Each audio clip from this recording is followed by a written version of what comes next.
what kind of properties do well on pad split? Does it need to be like minimum 4 bedrooms with 3 bath, or what does that look like? Yeah, so I would say like there's not really a hard minimum there.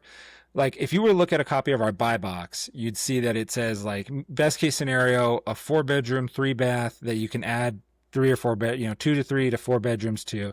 And that is the case, but I've seen 3 bedroom properties that just have a lot of extra square footage that can work because the core concept of what a lot of investors and hosts are doing on our platform is they're taking a single family property, and they're converting like square footage that doesn't generate revenue into revenue generating square footage. And the way you do that is you take like a living room or a den, bonus room, office, right?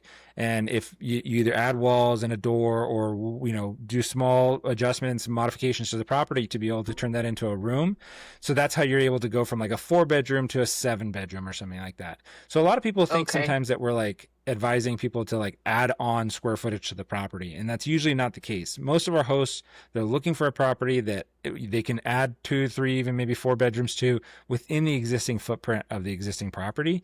And that's where they're able to do that value add, right? Because an investor might look at that same property and say, that's never going to cash flow as a buy and hold rental because, maybe the rent would be $2,000 a month.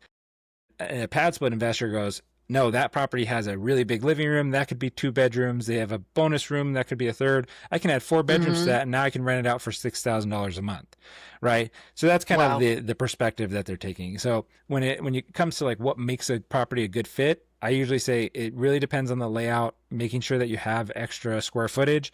Now, the bathrooms are a little bit more of a challenge. I usually recommend at least 3 bathrooms, especially if you're planning on getting to that higher room count type of property, because on Mm-hmm. our platform, no more than 4 rooms can share a bathroom. So we have a max 4-to-1 Okay. ratio there. So like Mm-hmm. in an example of like a 4 and 2, say one of those bathrooms goes to the master bedroom, that can't be shared, right? So now you have 3 rooms already sharing that other bathroom.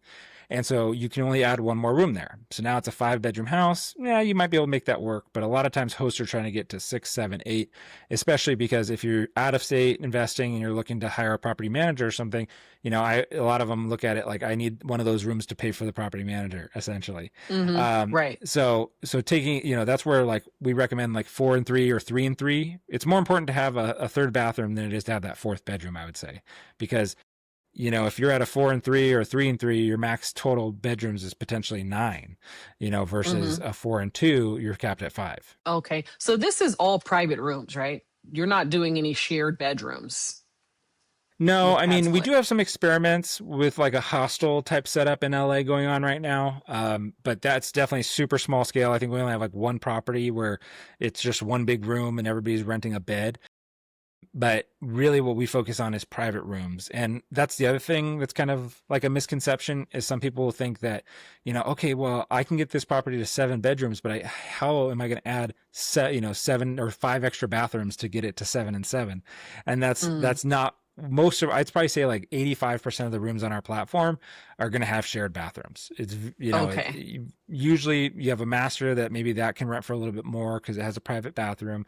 Or we also do have some ground up construction projects in Houston and LA that have been built up, and in Florida, I believe as well, that are like 16 rooms, all with ensuite bathrooms, right? So like Whoa. if you were gonna build something ground up, I would say try to add those en suites. But a lot of our hosts that are just renovating an existing property aren't going to want to go through all the work of adding a bathroom just because of the dramatic increase in expense.